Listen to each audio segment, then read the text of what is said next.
Hey, welcome. Throughout history, religion has played a major role in shaping societies, guiding cultures, and influencing how people live and think. But it's also been used as a powerful tool by those who seek control. Not spiritual control, but political control. When we look at how authoritarians rise to power, religion often isn't just standing quietly in the background. In many cases, it's right there on the front lines, helping them build their empires, silence their enemies, and convince the masses to obey. Today, let's look at how religion, which many people see as a force for good, can also serve as a loyal ally to some of the most oppressive leaders the world has ever seen.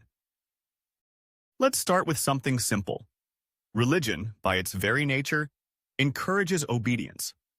Most major religions teach that there's a divine authority watching you at all times, someone who sees everything you do, even when you're alone. In Christianity, God is always watching. In Islam, nothing escapes Allah's notice. In Hinduism, karma records your every action. This constant surveillance, real or imagined, trains people to behave a certain way. It conditions them to accept that they are always under judgment. Now, imagine you're an authoritarian ruler.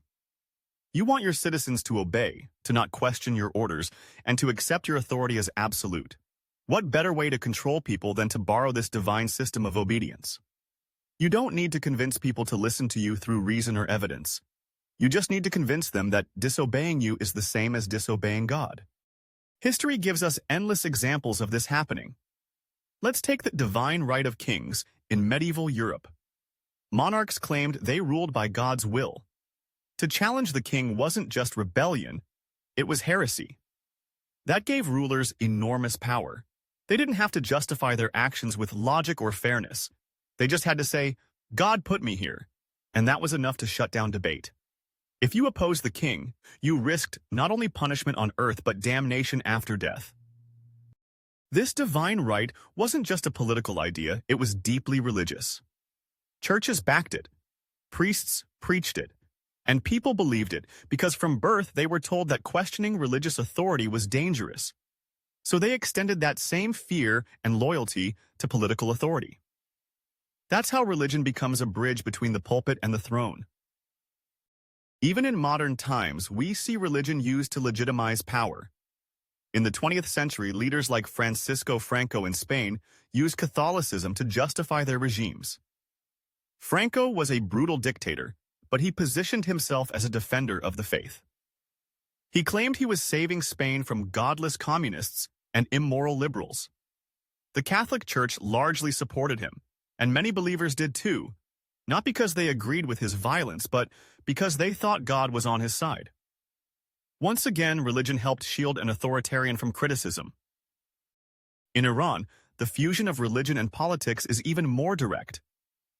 After the 1979 Islamic Revolution, the new leaders established a government based on Islamic law. The supreme leader wasn't just a politician, he was a religious figure. That gave him enormous power. People were taught that obeying him was a religious duty. Critics weren't just political opponents. They were blasphemers, enemies of Islam. By turning political dissent into religious sin, the regime made it almost impossible to oppose them without risking your life, or at least your freedom. This isn't unique to Islam or Christianity. In Buddhist-majority Myanmar, for example, military leaders have worked closely with nationalist monks to promote an anti-Muslim agenda. Even though Buddhism is often seen as peaceful and tolerant, some monks have preached hate and justified violence against minorities. Why? Because religion can be used to create an us versus them mentality. Authoritarians thrive on that kind of thinking. If you can convince your people that God is on your side and the other group is evil, then anything becomes justifiable, even oppression, even genocide. Religion also helps authoritarians by providing structure. Religious institutions are already organized. They have hierarchies, networks, communication channels, and influence. When a dictator takes power, they don't have to build loyalty from scratch. They can tap into existing religious systems. If the local clergy supports the regime, that sends a message to the population. Obeying the government is the same as obeying God. That's incredibly powerful, especially in societies where religion is deeply embedded in daily life. Think about Nazi Germany. Hitler wasn't a religious leader, and his ideology wasn't based on Christian doctrine, but he still used religious imagery, language, and institutions to gain support. Many churches in Germany either supported him or stayed silent. Hitler made agreements with religious institutions, promising to protect their interests if they didn't interfere with his plans. And many religious Germans supported him because he promised to defend traditional values and fight communism, which they associated with atheism. Once again, religion didn't stop tyranny, it helped enable it. Now, someone might say, but religion also teaches love, compassion, and justice. That's true in theory. Many religious texts do contain beautiful messages, but those messages can be, and often are, selectively ignored when power is at stake. Religious texts are vast and full of contradictions. That makes them easy to manipulate. An authoritarian leader can cherry-pick the parts that justify violence, obedience, and punishment, while ignoring the parts about kindness and mercy. And because these texts are seen as sacred, people are less likely to question them. Take the Bible, for example. It contains verses that support peace and charity. But it also contains commands to kill non-believers, to stone people for disobedience, to obey rulers as appointed by God. In Romans 13, it says, "Let everyone be subject to the governing authorities, for there is no authority except that which God has established." That verse alone has been used to justify everything from slavery to monarchy to fascism. And it's not just in Christianity. Every major religion has passages that can be twisted to serve authoritarian goals. Another major way religion helps authoritarians is by controlling morality. If you define right and wrong based on divine command, then questioning those commands becomes immoral. That shuts down critical thinking. People are no longer encouraged to ask, "Is this fair? Is this just?" Instead, they're told, "This is God's will." That's a dangerous mindset because it turns morality into obedience. It teaches people that being good means doing what you're told. This mindset makes it much easier for authoritarian leaders to demand loyalty. They don't need to explain why a policy is ethical. They just need to claim it's supported by religious values. Think about laws that discriminate against women or LGBTQ people. In many countries, these laws are justified using religion.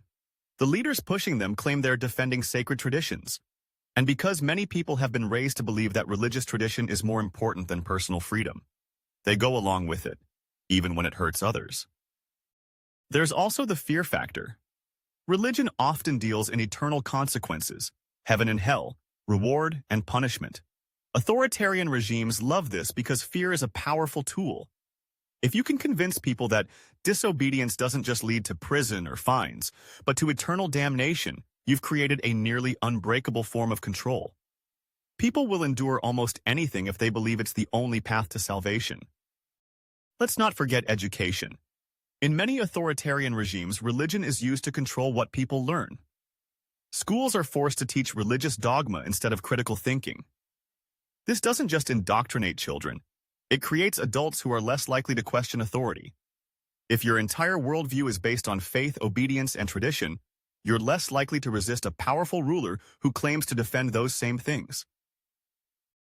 And finally, religion provides a sense of identity. It gives people a sense of belonging, of being part of something bigger than themselves. Authoritarian leaders often exploit this by wrapping their political goals in religious language. They claim that their enemies hate your religion, that they want to destroy your way of life. This creates a rally-around-the-flag effect. People unite, not because they understand the issues, but because they fear losing their sacred identity. And once again, religion becomes a shield for tyranny. So, does religion always lead to authoritarianism? Of course not. But history shows us that it often plays a supporting role. When religion is mixed with politics, it rarely limits power. More often, it enhances it. It gives rulers divine credibility.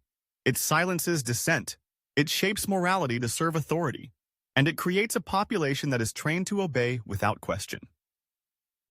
In a society where critical thinking is encouraged, where morality is based on empathy and reason, And where leaders must justify their actions with logic and evidence, authoritarianism struggles to survive.